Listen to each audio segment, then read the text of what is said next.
think sir is not here.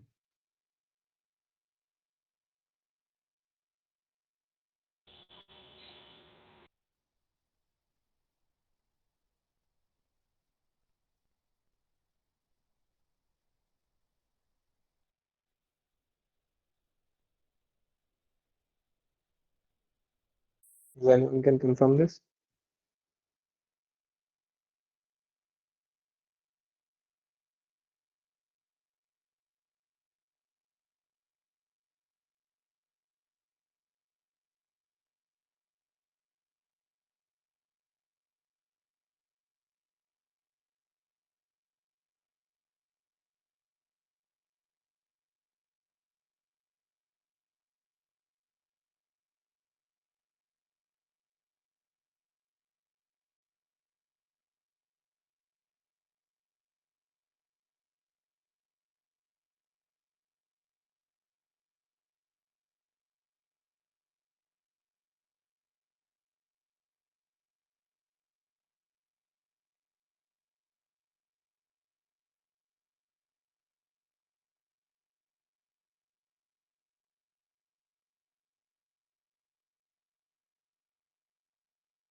Right. Is it visible now?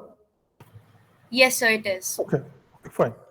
I think I'll go to start from the beginning because I did not realize I was offline. Uh, Basically, I mentioned that this particular act called Factories Act of 1948, the first two chapters up to section 10 defines different terminologies like the scope of the act and other things, plus the types of factories and industries that is part of this particular act.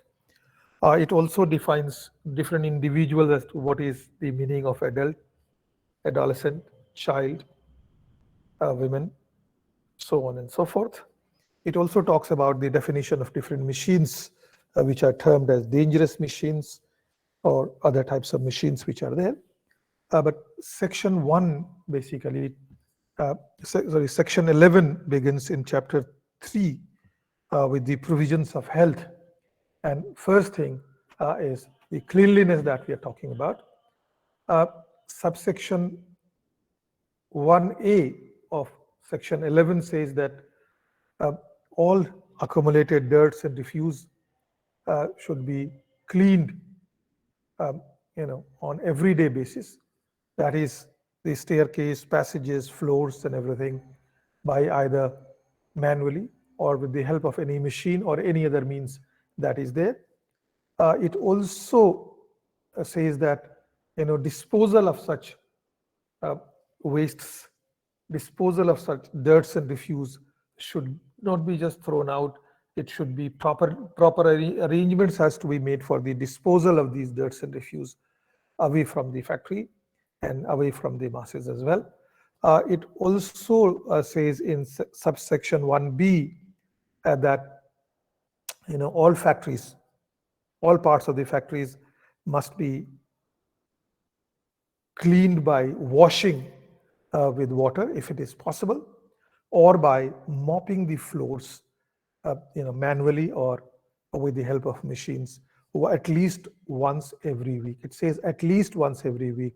If it is done daily, there is no restriction on that. It further talks about, provision of effective drainage system that must be there.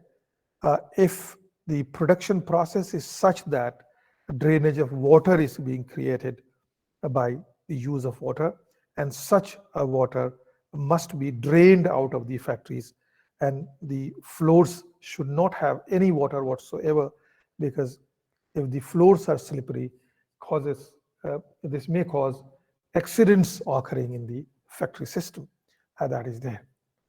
It also says that to ensure that interior walls and roofs, etc., are kept clean, it is laid down that whitewash or color wash, that is dry distemper, should be carried out at least once every 14 months period.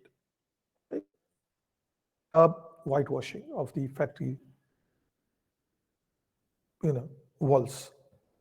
It further says that where surface has been painted or varnished, painted with the paints that is available today, the synthetic paints, or repair or revarnished should be carried out once in every 5 years. So if it is, paint has been done, the acrylic paint that we use today, or it is varnished, then it should be at least once every 5 years. And if washable, then once in every period of 6 months it has to be washed. Wherever there are paints or varnish, or where they have smooth, impervious surfaces, it should be cleaned once in every 14 months period. Such method has to be prescribed by the local government. It further says that doors, windows, and other frame that is there, the framework, which are of wooden or metallic, shall be kept painted or varnished at least once every 5 years. Now, date on which such process was carried out must be entered in the prescribed register, which has to be maintained by every organization. And if the state government finds that a particular factory cannot comply with the above requirements due to its nature of manufacturing process, it may exempt such factories by issuing an order, or if any provision is there that somebody has to maintain, some factories have got to maintain, then they may even prescribe rules for it. It further says that every occupier of factory shall make effective arrangements for the treatment of wastes and effluents due to the manufacturing process carried on in the factory, so as to render them innocuous and for their disposal. So any, leftovers, effluents or wastes that is there, it must be first inoculated before it is being disposed at proper place. Either it is buried, it should not be thrown in water or anything that normally happens. And the state governments may prescribe rules for the disposal of such waste as it is given in section 12 of the Factories Act. Sorry. What is happening? Now, section 13 basically talks about ventilation and temperature. It says that every factory should make suitable effective provisions for securing and maintaining the factories. Adequate ventilation by circulation of fresh air should be done. And for this purpose, they must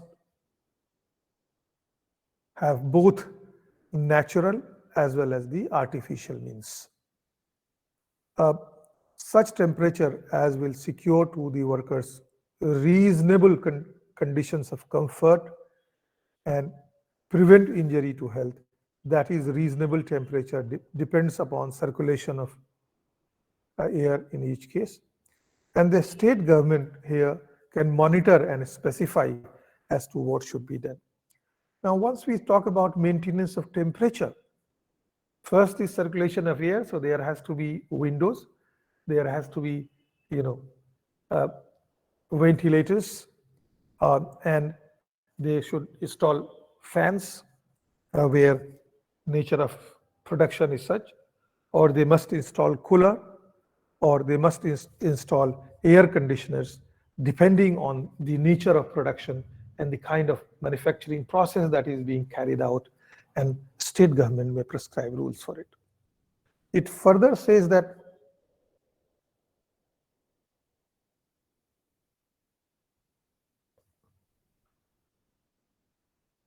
walls and roofs shall be of such materials and so designated that reasonable temperature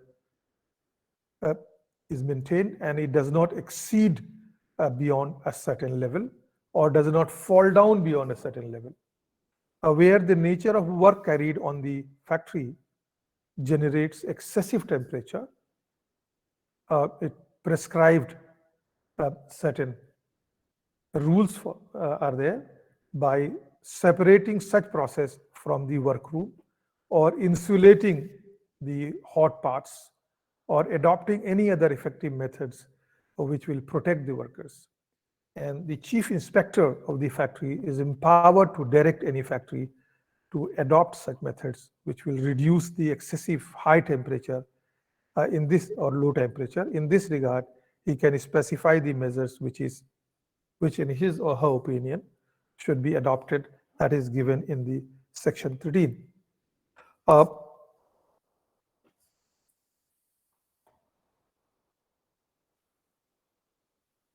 Section 14 talks about dusts and fumes. Now there are certain manufacturing processes, not all, like chemicals, like textiles, or say jute, factories, which generates a lot of dusts and fumes.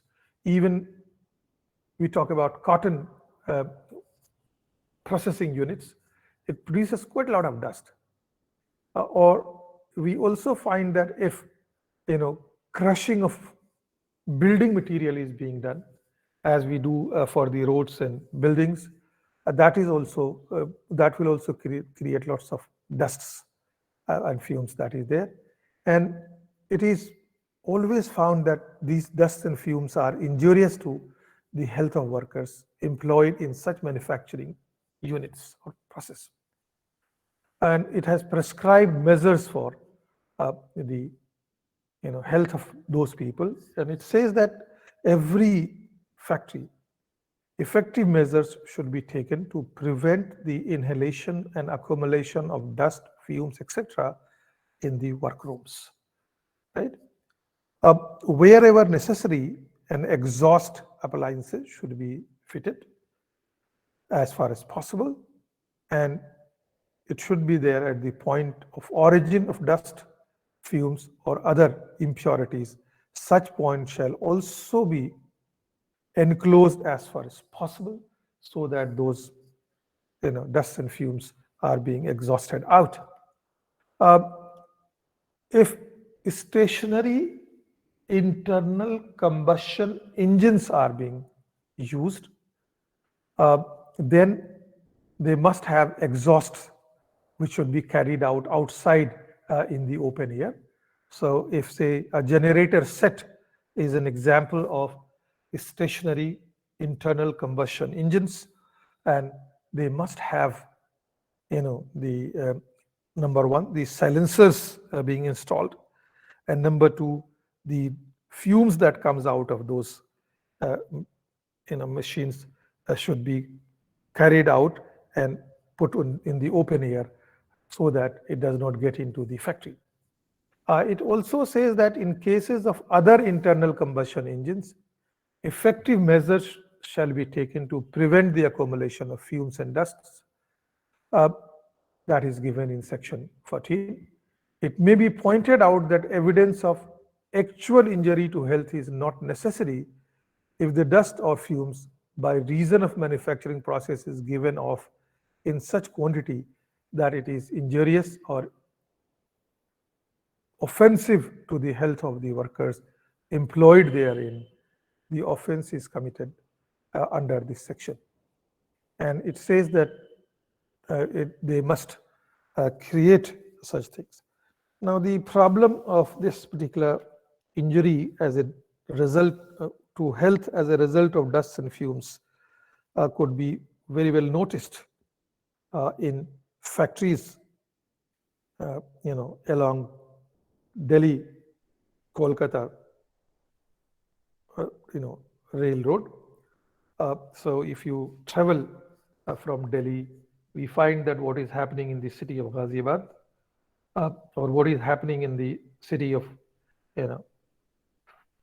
this Firuzabad, or what is happening in the city of Kanpur, where lots of tanneries and other uh, factories are there.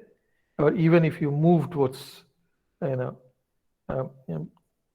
the city of Mughal Sarai, which has been renamed now, we find that similar conditions are found.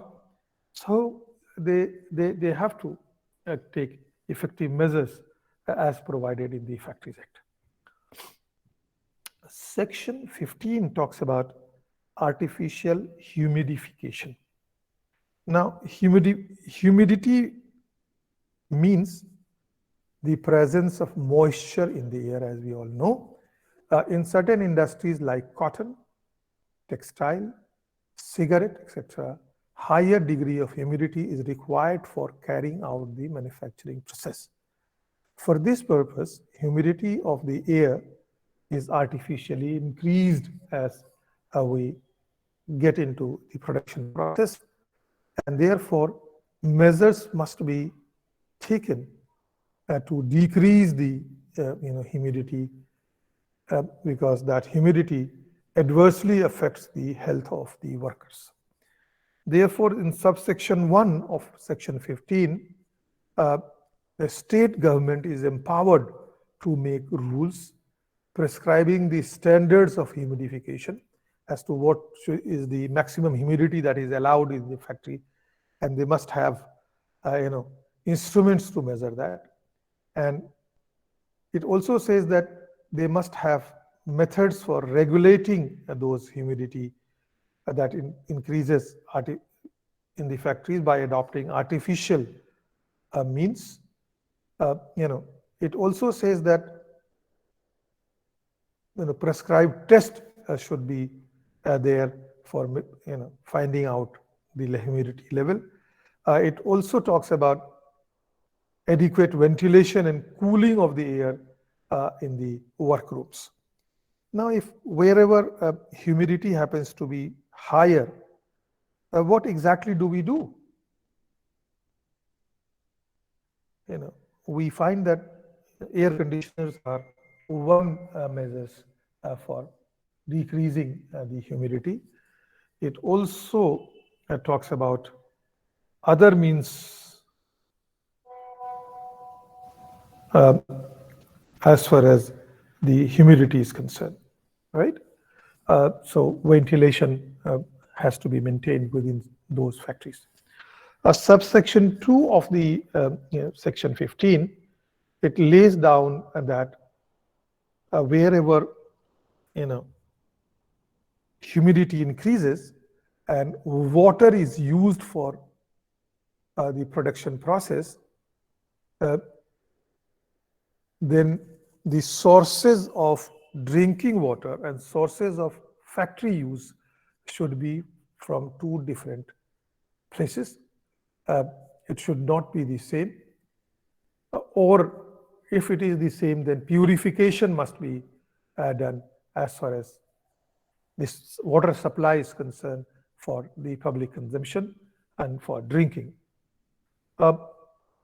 Where water is not purified as stated above, section 15.3 empowers the inspector of such factories in writing, informing the managers of the factory to carry out specified measures before a specified date for purification of water, because water becomes source of several types of diseases in such factories where humidity is high. And in such factories, the apparent is that people get skin disease, and that is very, very difficult to control. Section 16 talks about overcrowding. Now, overcrowding in the workroom is not permitted. And they say that effective measures must be taken to reduce it, and they must prescribe the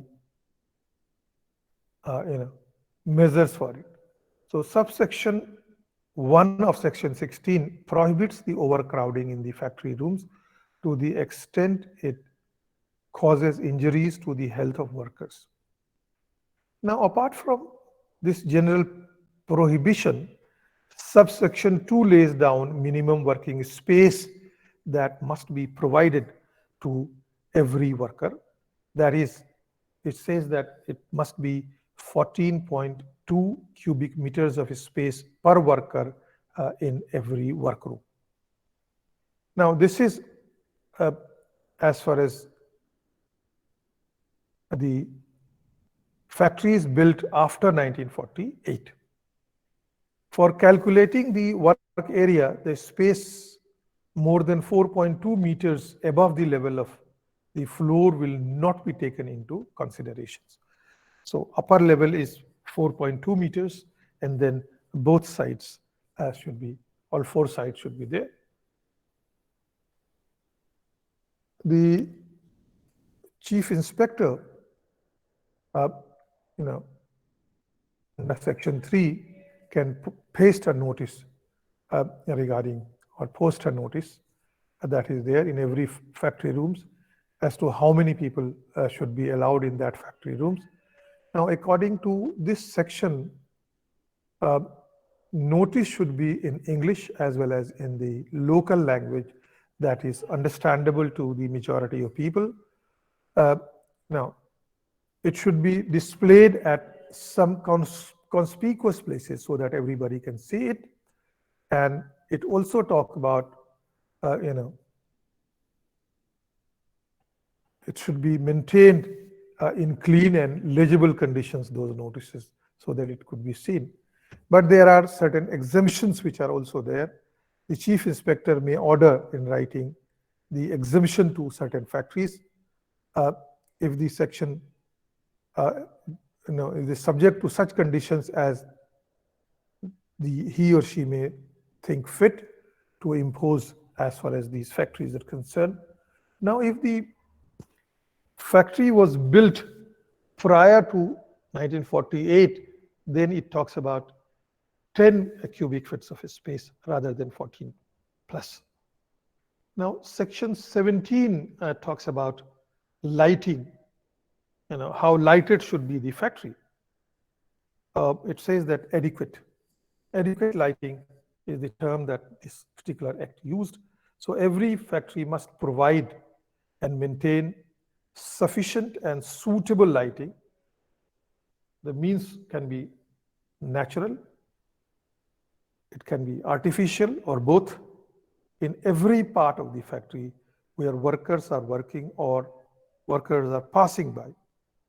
Now, therefore, all the glazed windows and skylights should be kept clean on both sides. Right? Effective provisions should be made for the prevention of glare from the source of light or by reflection from the smooth or polished surfaces. So it says that the light should be from the top, from the roof. It should also be from the walls so that no shadows are basically formed or there is no glare.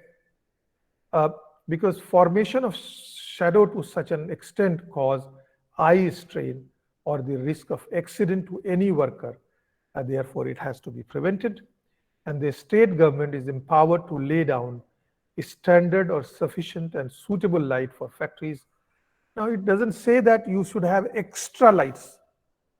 It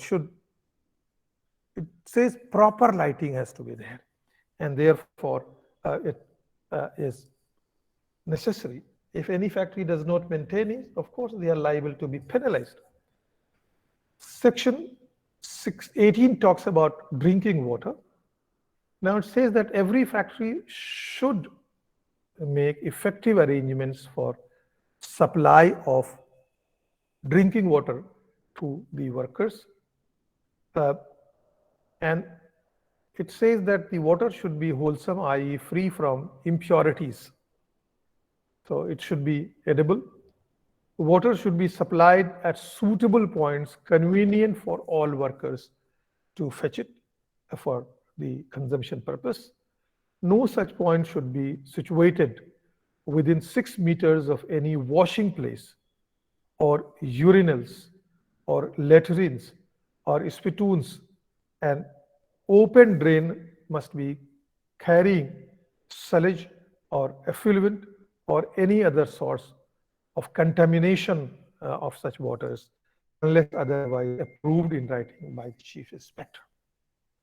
You might have seen that sometimes drinking water facilities are there right outside the toilet. As per the Factories Act, it is not permitted, or it should not be anywhere near a drain. So that is there. All such points should be marked by writing drinking water in the language that is understandable to majority of people. It also says that in case of those factories which employ 250 workers or more, they are ordinarily employed on any given day in a year. Effective arrangement should be made for the cooling or cold drinking water supply.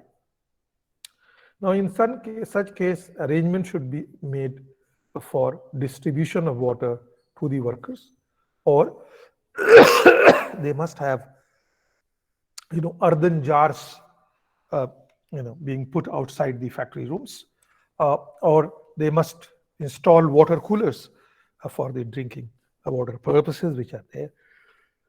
So, state government again prescribe rules, but even if less than 250 workers are employed, and this act does not prevent them maintaining a water supply during summer season as cold drinking water. Section 19 talks about latrines and urinals. Number one, the number of should be sufficient depending on the number of workers working in the factories. It should be provided at convenient places so that people can approach them easily. Separate enclosed accommodation should be there for male and female. So separate toilet should be there for males and females, and it should be marked clearly that which is made for male and which side is made for females. Or no, it should be well lighted, well ventilated, and should be kept clean at all time. The sources of water supply should be there so that it is maintained in sanitary conditions and kept clean by employing the sweepers for the purpose, or an employee for the purpose. So in every factory wherein more than 250 workers are ordinarily employed on any given day, all latrines and urinals accommodation should be prescribed sanitary type. Now, even if less than 250 workers are employed, it says that smooth walls of up to 4.5 feet should be there if it is not sanitary type. And if it is 250 or more workers, then it has to be sanitary types that has to be maintained. Earlier, we used to have different kinds of toilets which were there. Now, it says that no khuddi type toilets should be prescribed. Now, without prejudice to the provisions of clause D, E of subsection 1, the floor or portion of the walls and blocks so laid or finished and sanitary pans of latrines and urinals should be thoroughly washed and cleaned at least once every 7 days. Otherwise, it prescribes twice every day. That is the condition today. Now, a state government is the one which prescribes the numbers and the rules regarding the maintenance of such factories. The last section here is basically talking about provision of spittoons, because we in India Not now, because now the situation is different. Otherwise, lots of people would chew betel. Even today, we have pan masala being consumed. And if you look at any factory or any place, you will find that corners are being littered by these people. Now, by spitting. So even ordinary spitting is not permitted in any factory outside the provided space. And they say that everybody must spit in the spittoons placed in the factories at convenient places and maintained in the hygienic conditions. Now, such spittoons would be basically the buckets